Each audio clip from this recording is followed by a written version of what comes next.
SLB Negeri 1 Jembrana terletak di 3,8 km barat kantor Bupati Jembrana, di Jalan Sedap Malam, Kelurahan Baler Bale Agung, Kecamatan Negara, Kabupaten Jembrana, Provinsi Bali. 5, 6, 7, 8.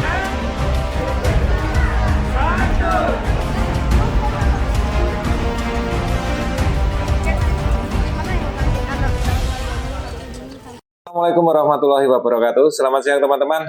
Pada kesempatan kali ini saya ingin berbagi praktek baik tentang menyusun modul ajar. Jadi kita akan memanfaatkan komunitas Kontakku yang ada di sekolah kita. Jadi pada kesempatan kali ini berbagi praktek siang ini saya ingin membagikan menyusun modul ajar yang kemarin saya ikuti dalam pelatihan bersama Kemendikbud yang terafiliasi dengan PMM. Jadi di sini pada kesempatan ini yang ingin saya bagikan adalah dalam menyusun modul ajar itu yang pertama harus kita siapkan, kita tentukan adalah TP-nya. Jadi dalam menyusun itu nanti pertama kita buat dulu covernya. Cover di sini itu harus menjelaskan secara jelas di sini modul ajar apa yang akan kita buat. Di sini saya buat fase C, modul ajar, terus program kebutuhan khusus pengembangan diri, mengurus diri, mempraktekkan kegiatan menata dan memakai bando, jepit rambut dan pita untuk peserta didik perempuan.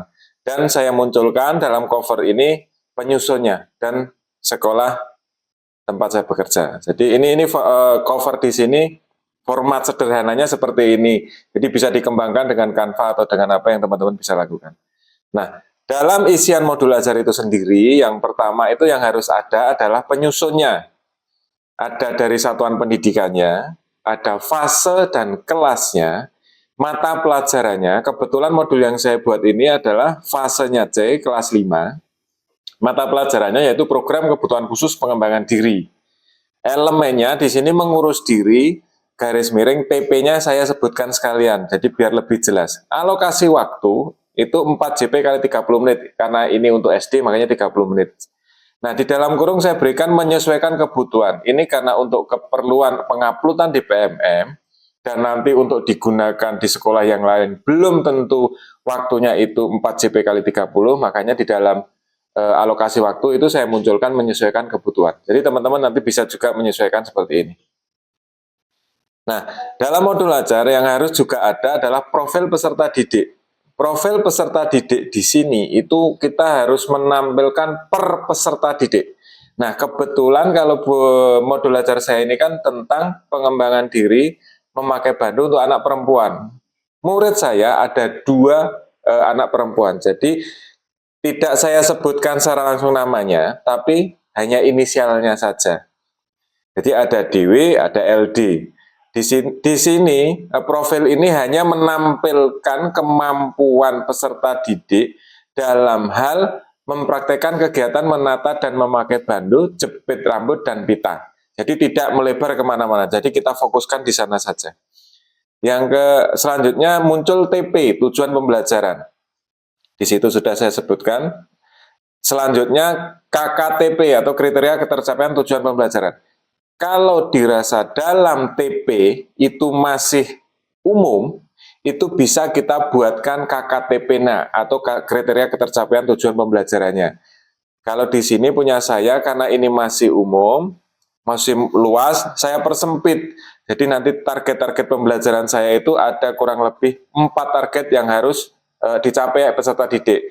Menata rambut menggunakan sisir, memakai bando polos tanpa gerigi, memakai jepit rambut polos, yang keempatnya memakai tali pita yang sudah dibentuk, seperti itu.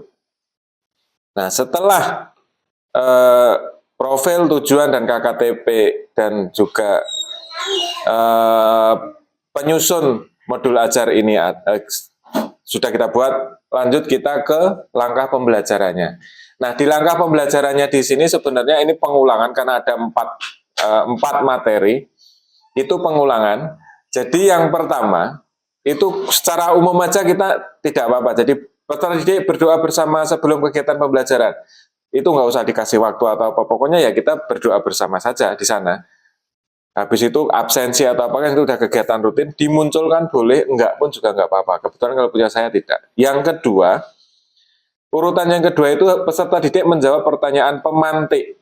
Nah, pertanyaan pemantik ini harus pertanyaan terbuka, tidak boleh pertanyaan tertutup.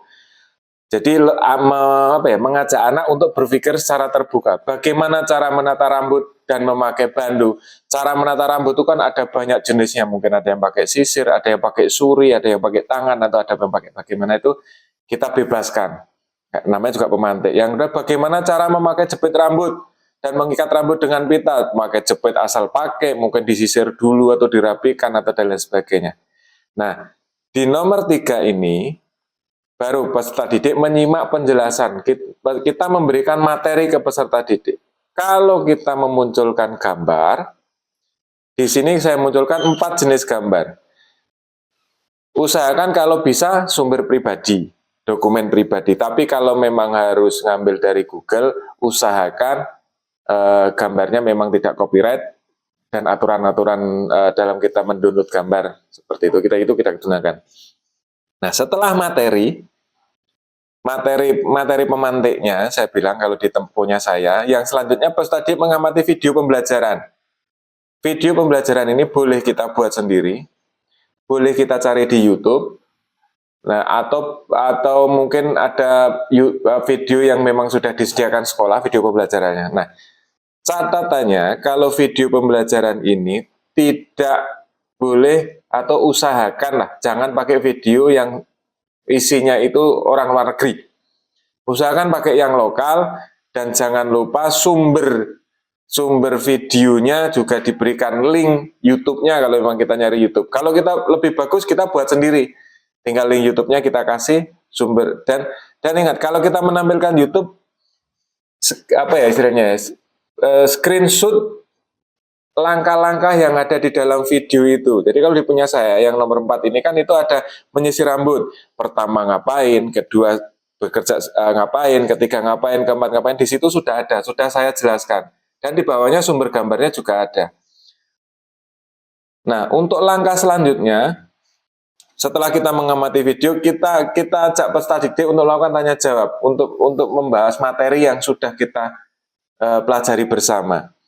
Nah, langkah berikutnya yang nomor 6, untuk yang pertama menyisir rambut, peserta didik itu langsung mempraktekkan.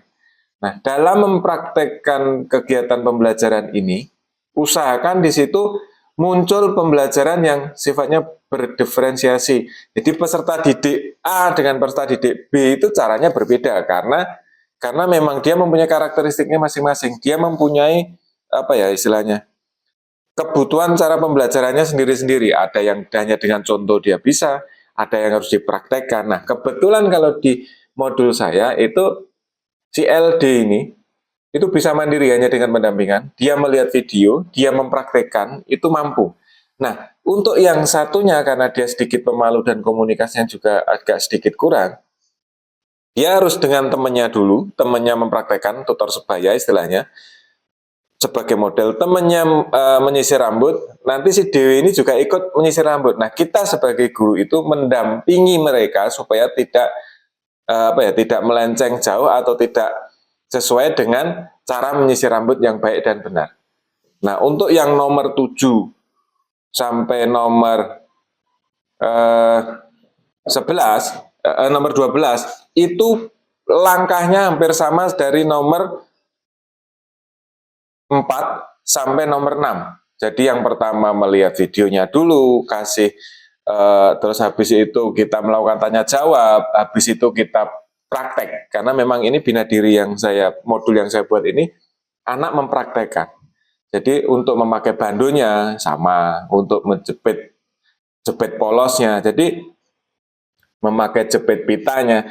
Jadi di sini itu sama, kita berikan materi, kita mengurai materi dengan tanya jawab, habis itu anak mempraktekannya sesuai dengan kemampuan dan kebutuhannya masing-masing. Nah, setelah pembelajaran ini selesai, kita harus melakukan refleksi, tanya jawab. Refleksi di sini ada untuk siswa, ada untuk guru.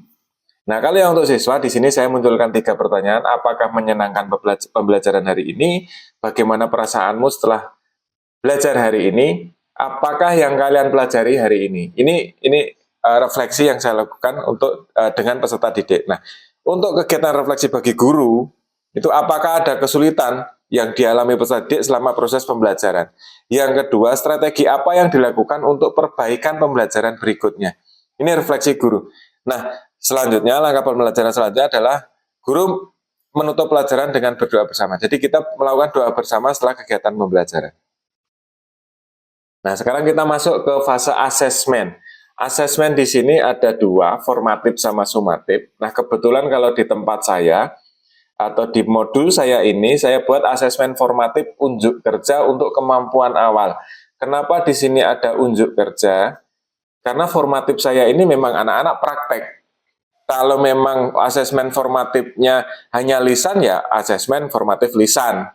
Ini untuk kemampuan awal atau kemampuan formatif di tengah-tengahnya. Nah, kebetulan kalau ini untuk awalnya. Jadi untuk mengukur kemampuan awal siswa sebelum proses pembelajaran, itu saya buatkan asesmennya. Ada 4 pertanyaan. Di sini tetap harus ada nama peserta didik, kelas. Jadi istilahnya data siswanya harus ada, karena nanti kita gunakan untuk profil peserta didik yang ada di depan tadi. Jadi di sini menyisir rambut, ini termasuk asesmen formatif unjuk kerja untuk kemampuan awal. Nah, yang ini adalah asesmen formatif untuk unjuk kerja di tengah pembelajaran. Jadi yang tadi itu sebelum pembelajaran, hanya untuk mengetahui kemampuan awal siswa. Kalau yang ini untuk mengetahui kemampuan siswa dalam mengikuti proses pembelajaran. Karena peserta didik itu melakukan kegiatannya per KKTP yang sudah saya buat tadi.